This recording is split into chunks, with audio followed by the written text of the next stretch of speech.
Na questão da defesa dos direitos humanos, dos direitos fundamentais do ser humano e do cidadão, nós precisamos lembrar de um órgão que eu diria é essencial nesta proteção, que é o Ministério Público. Na Constituição Federal de 1988, na Carta Magna da Nação Brasileira, nós temos o Ministério Público sendo colocado realmente como este órgão central e com funções que são essenciais na sociedade brasileira e na proteção dos direitos fundamentais do homem e do cidadão. Mas qual é a função do Ministério Público? O Ministério Público, ele vai atuar perante o judiciário, junto ao judiciário, para que sejam respeitados os direitos do homem e do cidadão e para que seja respeitada a ordem pública, para que a ordem pública seja preservada e mantida. Então, o Ministério Público atua perante o judiciário justamente para manter esta ordem pública. Portanto, ele vai zelar junto aos poderes públicos, por exemplo, para que sejam garantidos os serviços públicos de qualidade, saúde, educação e tantos outros serviços importantes, para que sejam garantidos estes serviços públicos que fazem parte dos direitos fundamentais do ser humano, portanto, precisam ser serviços de qualidade, para que estes serviços possam ser mantidos, preservados e sempre melhorados. E mais do que isso, ele sempre vai zelar para que a ordem pública seja mantida. Portanto, qualquer ato, qualquer violação dessa ordem pública será objeto de atenção do Ministério Público. Porque quando se diz Ministério Público, se diz um ministério, um órgão que está a favor da ordem para o povo, da ordem para o público. Portanto, zela junto ao Poder Judiciário para que esta ordem pública seja mantida. Mas nós falamos até o presente momento da proteção dos direitos fundamentais do homem e do cidadão na esfera nacional. Sempre, claro, utilizando modelos, utilizando expressões até mesmo usadas em outros países. Mas, até o momento, nós falamos especialmente do direito brasileiro e de todos os mecanismos presentes na sociedade brasileira e garantidos na Constituição Federal brasileira para que os direitos humanos sejam preservados. Mas eu coloco uma pergunta. Será que o sujeito, ele é só um sujeito de direitos quando ele está presente no seu país? E se ele viajar para outro país?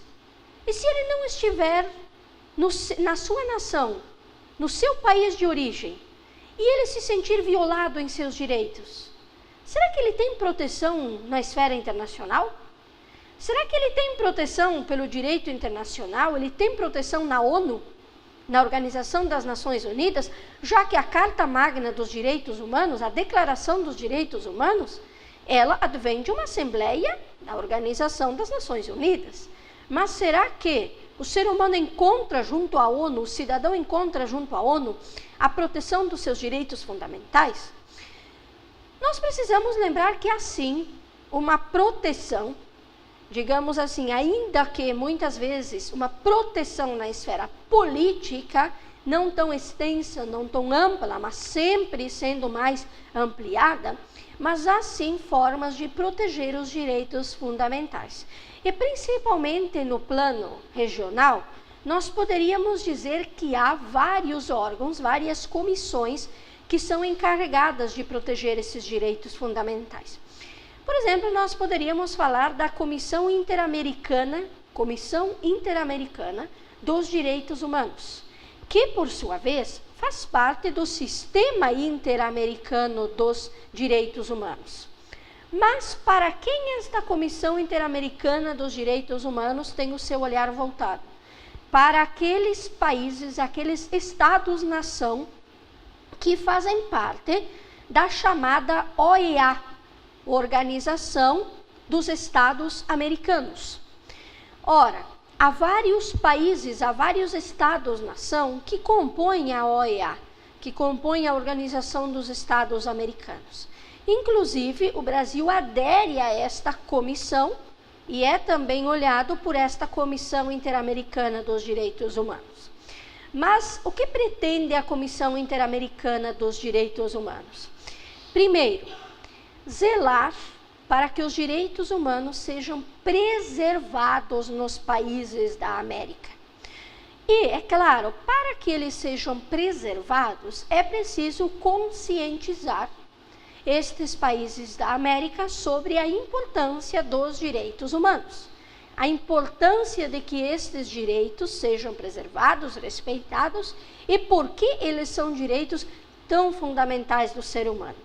Portanto, as pessoas que compõem, os membros que compõem a Comissão Interamericana dos Direitos Humanos, eles estão presentes e têm sede em Washington.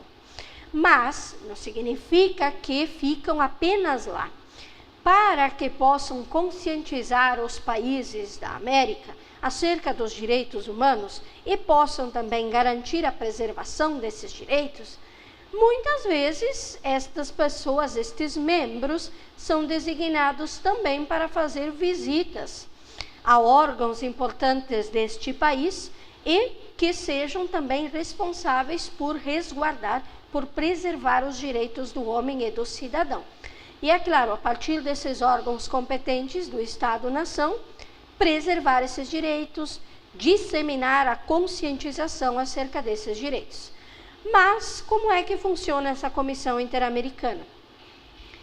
Se no estado de origem, a que a pessoa, no estado-nação, portanto na nação a que a pessoa pertence, ela se sentiu lesada, violada em seus direitos, mas buscou dentro da própria nação uma forma de que esta violação seja sanada e de que ela tenha garantido, devolvido este seu direito. Se ela buscou dentro do seu estado-nação, da nação a qual ela pertence, e ela não conseguiu a atenção, ela não conseguiu sanar este seu direito que estaria sendo violado, ela pode entrar, ela pode pedir, é claro, a proteção dessa Comissão Interamericana dos Direitos Humanos. O próprio Estado-nação pode pedir o amparo, a proteção, o olhar desta Comissão Interamericana dos Direitos Humanos.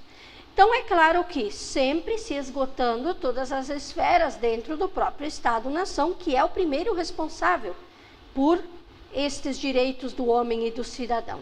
Mas sempre percebendo que há também em outras esferas, não apenas dentro da sua nação, uma comissão responsável por esses direitos humanos. Até porque no momento em que ela se encontra em outro país, em outro local, em outra nação, ela também está amparada em seus direitos. De modo que se ela se sentir violada, ela pode sim pedir o amparo desta comissão, pedir o amparo desse sistema interamericano de direitos humanos, para que os seus direitos sejam respeitados, para que não haja esta violação.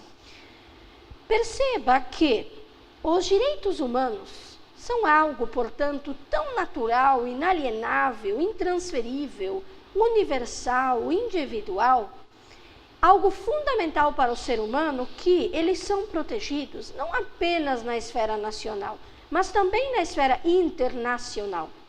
E não de maneira isolada, sempre em parceria e buscando conscientizar os Estados-nação de sua responsabilidade para com os direitos humanos. Portanto, todo e qualquer órgão, toda e qualquer comissão que exista para respeitar esses direitos humanos, para resguardar, preservar esses direitos humanos, sempre vai fazer com um olhar voltado também ao Estado-nação e às suas responsabilidades. Mas tudo isso para garantir o quê? Garantir que o ser humano não se sinta violado, não se sinta violentado, ameaçado em seus direitos. Que ele tenha, portanto, os seus direitos sempre garantidos. E você pode perceber que todas essas comissões de direitos humanos, que para preservar esses direitos humanos, sempre se trabalha com a conscientização, com a preservação, e não apenas com punições e não apenas com julgamentos, mas prevenindo até mesmo para que esses atos não sejam violados, para que esses atos não aconteçam e não venham a violar os direitos humanos.